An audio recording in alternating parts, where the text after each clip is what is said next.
Hello everyone. Next part जो है हमारा वो है टाइप्स ऑफ फ्यूल।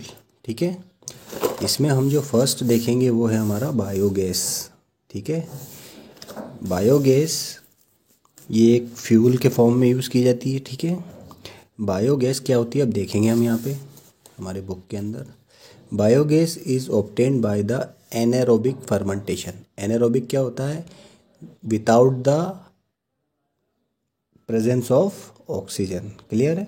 एनारोबिक क्या कह सकते हो? In the absence of oxygen fermentation is carried out. मतलब we can say that fermentation दो प्रकार का होता है, एरोबिक और एनारोबिक। एरोबिक में क्या होता है? ऑक्सीजन की प्रेजेंस में रिएक्शन होता है, और यहाँ पे विदाउट ऑक्सीजन वर्क होता है। तो बायोगैस कब बनती है? जब एनारोबिक फर्मेंटेशन होता है। ठीक है, तो anaerobic fermentation of cattle dung and domestic sewage, जब इन दोनों का कैटल डंग और डोमेस्टिक सीवेज का जब एनारोबिक फर्मेंटेशन होता है तो बायोगैस ऑब्टेन होती है। ठीक है, अब एनारोबिक फर्मेंटेशन क्या होता है? Anaerobic fermentation is fermentation in the absence of air. ठीक है, ठीक है, a mixture of methane, methane CH4 ये गैस होती है, कार्बन डाइऑक्साइड ये भी गैस होती है, hydrogen gas and hydrogen sulphide H2S is दस ऑब्टेन्ड। क्या बनता है? मीथेन, कार्बन डाइऑक्साइड, हाइड्रोजन और हाइड्रोजन सल्फाइड, ये चार चीज़ें बनती है, जिसमें से हमारे लिए जो इम्पोर्टेंट है वो क्या है? मीथेन है, क्योंकि मीथेन बर्न करती है ना। अभी हम लोगों ने लास्ट क्लास में पढ़ा था कि जो बर्न होते हैं दैट आर द फ्यूल्स। ठीक है, तो मीथेन दस ऑब्टेन, तो एंड दस obtain methane being the main constituent. और इसमें सबसे इम्पोर्टेंट पार्ट क्या होता है बायोगैस का? मीथेन। क्लियर है? यहाँ पे डायग्राम दिख रहा है, this is called the biogas plant. ये जो बायोगैस प्लांट है ये अब डिस्कस करेंगे हम। देखिए, the fermentation takes place in underground tank. ये एक अंडरग्राउंड टैंक दिख रहा है आप लोगों को। इस अंडरग्राउंड टैंक के अंदर क्या होता है? फर्मेंटेशन होता है। कौन सा? Anaerobic. Made up of brick, काहे से बना हुआ है? ब्रिक से बना हुआ है पूरा। ठीक है, कॉल्ड द डाइजेस्टर। इसको क्या बोलते हैं? इस पूरे पोर्शन को डाइजेस्टर बोलते हैं। क्या बोलते हैं? डाइजेस्टर। अब इसमें क्या डाला जाता है? Slurry of Dang and water. यहाँ से डंग यानी जो भी कैटल का डंग होता है, काउ डंग, गोबर प्लस वाटर, यहाँ से इसमें इस पोर्शन से इसके अंदर डाला जाता है। ठीक है, this is called inlet pipe, this is the outlet pipe. यहाँ से ओवरफ्लो, अगर पानी का ओवरफ्लो हो जाता है तो यहाँ से निकाला जाता है। A slurry of cattle dung and water is fed into the tank on fermentation. जब ये इसके अंदर जाता है तो यहाँ पे क्या होता है? एनारोबिक फर्मेंटेशन होता है। ठीक है, ये बैक्टीरिया करवाते हैं। On fermentation of dung biogas is evolve, और क्या बनती है? Biogas, and collected in the gas holder. और यहाँ पे गैस होल्डर होता है ये पूरा, इस गैस होल्डर में गैस कलेक्ट की जाती है। ठीक है, the gas holder made up of steel. और ये जो बना होता है काहे से बना होता है? स्टील से बना होता है। फ्लोट ओवर द स्लरी, काय के ऊपर फ्लोट करता है? स्लरी के ऊपर फ्लोट करता है। तो the holder move up when gas collect in it, है ना। जैसे ये गैस यहाँ पे कलेक्ट होती है तो ये ऊपर अप होने लगता है। ठीक है, and move down when gas is drawn from it. जब इसमें से गैस निकाल ली जाती है तो ये नीचे हो जाता है। देखिए यहाँ पे इतना सा पोर्शन दे रखा है। There is an outlet pipe for the gas on top of the gas holder. यहाँ पे आउटलेट पाइप भी दे रखा है। ठीक है, larger plant can be established for community. Such plant can be put up easily in rural India. ये हमारे rural India में बहुत ज़्यादा यूज़ किए जाने वाली चीज़ है, क्योंकि ये बायोगैस जो होती है, बायोगैस यानी मीथेन जो होती है, क्या होती है?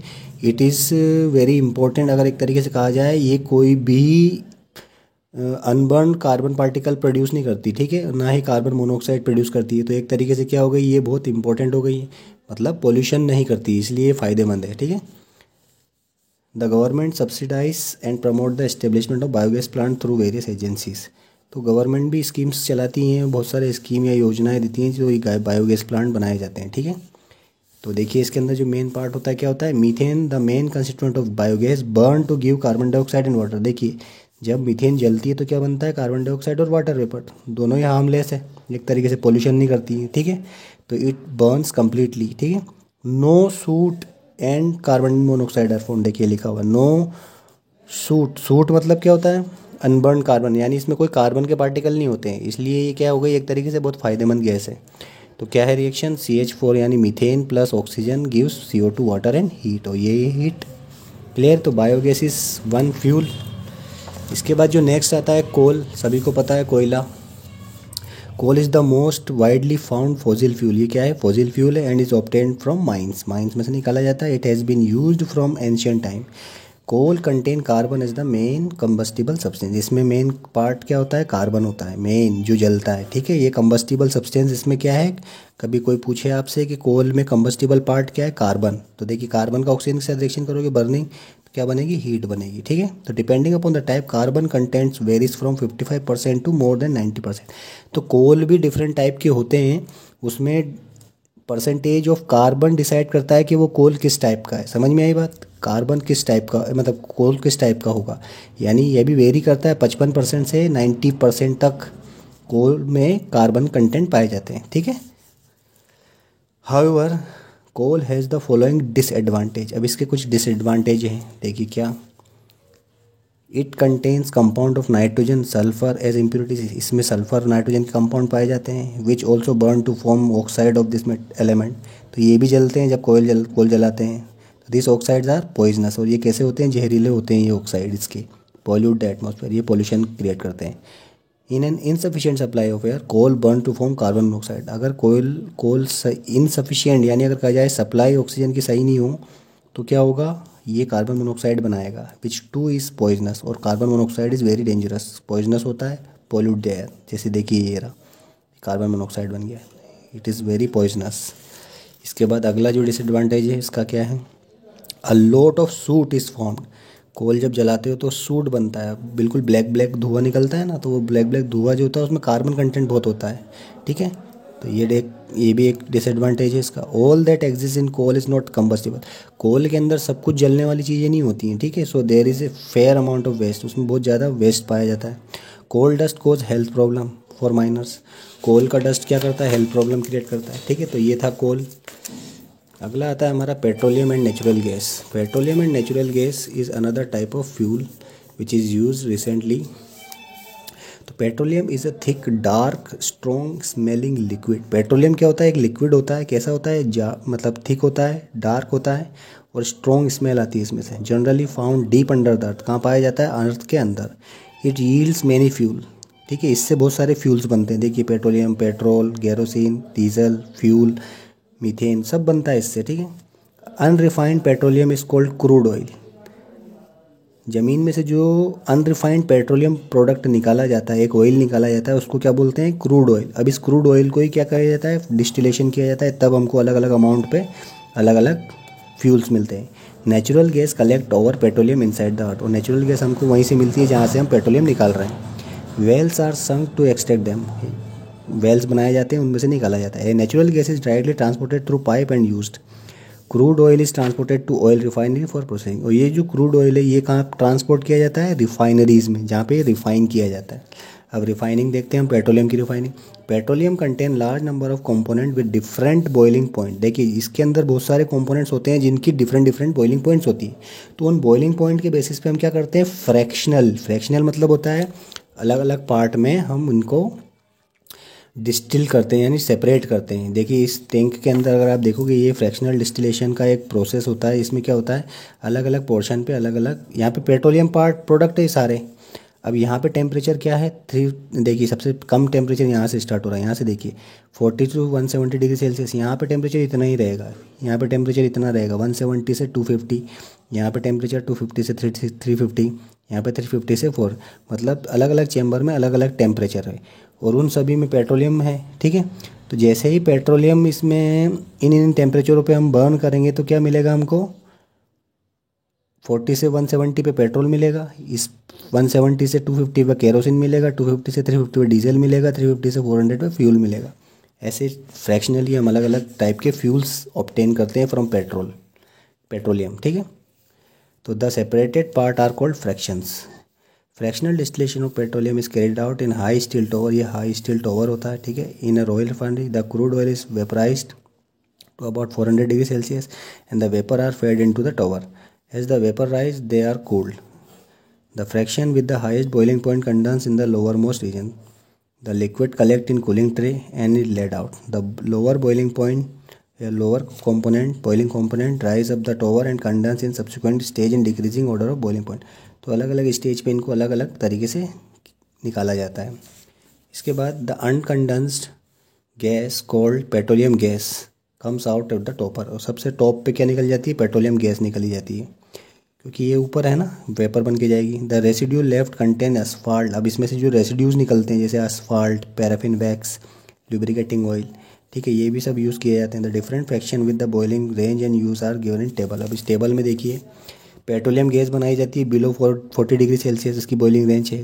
डोमेस्टिक फ्यूल के काम में आती है, एलपीजी बनता है इससे, ठीक है। पेट्रोलियम गैस, एलपीजी क्या होता है? Liquid petroleum gas. हमारे घरों में जो कुकिंग गैस होती है वो एलपीजी तो होती है, तो वो इसी से बनती है। पेट्रोल 40 से 170 डिग्री, ऑटोमोबाइल में यूज़ होती है। Kerosene domestic fuel, diesel fuel for automobile, fuel oil fuel for ship and industry, lubricating oil और पैराफिन वैक्स एंड असफाल्ट, ये सारे के सारे किस में यूज़ होते हैं? Making candle, pomades, grease, surfacing road वगैरह वगैरह, ठीक है। यहाँ पे सब जगह ये इनका यूजेस होता है, ठीक है।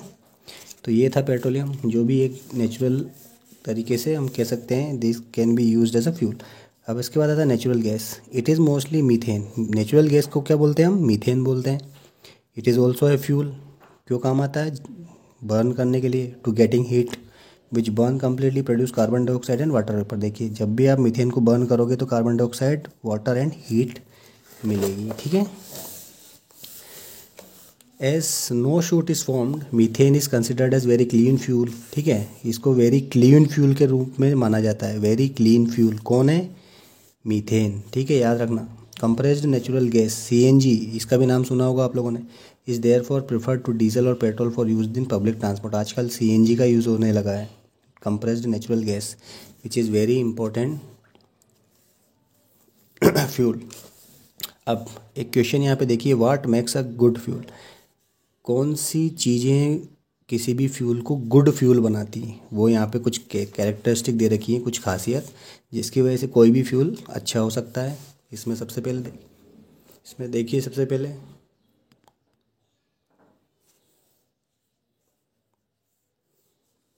Several factors are considered while choosing a fuel.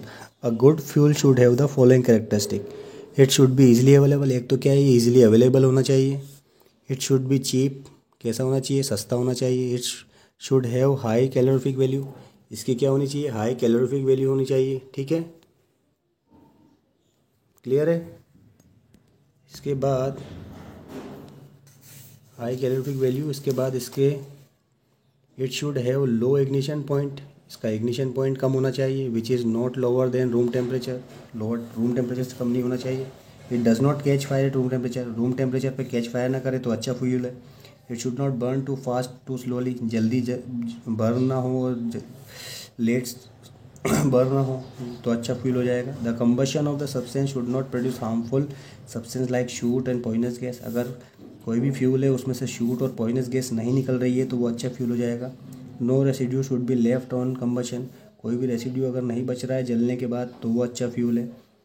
It should be safe to store, handle and transport, जिसका स्टोरेज, हैंडल और ट्रांसपोर्टेशन अच्छा हो जाए वो अच्छा फ्यूल होगा, ठीक है। अब देखते हैं gaseous fuels are better than solid and liquid fuel. इनमें देखा जाता है गैसियस फ्यूल जितने भी होते हैं वो सब अच्छे होते हैं सॉलिड और लिक्विड फ्यूल से। Solid fuel like wood, coal are not good for following. अब इसमें हमको बताया कि सॉलिड फ्यूल जैसे लकड़ी या कोयला, ठीक है, ये अच्छे क्यों नहीं है? पहला, on burning they produce harmful gas, ये जब जलते हैं तो हार्मफुल गैस निकलती है। दे लीव सॉलिड रेसिड्यू निकलता है इनसे। Felling trees is not advisable, पेड़ों को काटना और लकड़ी जलाना is not good for environment. The stock of coal is limited, coal का स्टॉक भी लिमिटेड है। Coal dust cause health problem, इससे हेल्थ प्रॉब्लम आती है, इसलिए सॉलिड फ्यूल अच्छे नहीं है। Liquid fuel like petroleum, kerosene, diesel burn more smoothly than solid one, however they too do not ordinarily burn completely, ये भी अच्छे से नहीं जलते हैं एंड प्रोड्यूस पॉइजनस गैस। तो लिक्विड फ्यूल भी क्या प्रोड्यूस करते हैं? पॉइजनस गैस, ठीक है, एंड शूट ऑन बर्निंग। तो ये भी एक तरीके से कहा जाए गैसियस फ्यूल के कंपेयर में बहुत अच्छे नहीं हैं फॉर द एनवायरनमेंट। इसके बाद जो नेक्स्ट पार्ट आता है आपका वो आता है gaseous fuel. Gaseous fuel like natural gas या सीएनजी या एलपीजी या बायोगैस, ये तीनों जो है बहुत अच्छे हैं। आर बेटर देन, ये क्या है? बेटर देन एनी सॉलिड और लिक्विड फ्यूल, ठीक है। This fuel burn completely and do not leave any residue, ये जब जलते हैं तो कोई भी हार्मफुल गैस, ना पोल्यूशन या डस्ट ना सूट, कुछ भी प्रोड्यूस नहीं करते, इसलिए ये बहुत अच्छे फ्यूल माने गए हैं। इनकी कैलोरीफिक वैल्यू भी ज़्यादा होती है। They have high calorific value, low ignition point and moderate rate of burning and are safe to handle, और इजीली हैंडल भी किया जा सकता है, इसलिए ये these are the good now what happens when candle burn. अब देखिए कैंडल जब जलेगी तो क्या होगा, ये देखिए कैंडल है यहाँ पे।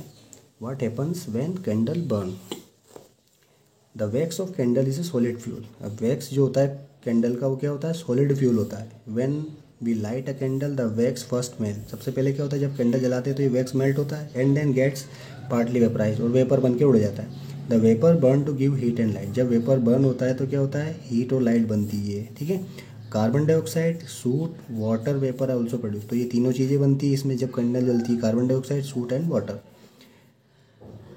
The candle flame. अभी कैंडल फ्लेम क्या होता है, इस कैंडल फ्लेम को देखिए। If you observe a candle flame minutely you will find that the flame consist of the following 4 region. इसमें 4 रीजन होते हैं। सबसे पहले देखिए, a bright blue region near the wick where the wax burn completely. ये वाला जो portion देखो ब्लू कलर का है, ये जो होता है फर्स्ट पोर्शन, ठीक है। सेकंड पोर्शन होता है dark inner cone containing unburn vapour of wax. इसके बाद डार्क अंदर ही अंदर का अगर आप देखोगे तो वो डार्क पोर्शन होता है जहाँ पे वैक्स बर्न हो रहा है, ठीक है, वेपर से। Third point the luminous region. Third point जो होता है ये वाला जो चमकने वाला, luminous region containing unburnt carbon particle. इसमें अनबर्न पार्टिकल होते हैं। और सबसे आखिरी वाला ऊपर वाला the outer mantle not prominently visible surrounding the entire flame. ये पूरा का पूरा जो पोर्शन होता है आउटर वाला, इसको बोलते हैं क्या, आउटर मेंटल, ठीक है। तो इसके 4 रीजन हो गए अपने, ठीक है। Blue region, dark region, luminous region और आउटर मोस्ट रीजन मेंटल। तो यू विल नॉट, ठीक है, इतनी बात समझ में आएगी। तो this are the 4 portion of the candle, ठीक है, क्लियर है। तो ये चैप्टर आप लोगों का यहीं पे फिनिश हो गया है। और इस चैप्टर के बाद आप लोगों का जो नेक्स्ट चैप्टर आएगा वो आएगा सेकंड टर्म में। यहाँ तक आप लोगों का फर्स्ट टर्म का चैप्टर्स थे। आई होप आप लोगों को सब समझ में आया होगा। अच्छे से प्रिपेयर कीजिए एग्ज़ाम के लिए, ठीक है। I will give you the question answer after this chapter. Thank you.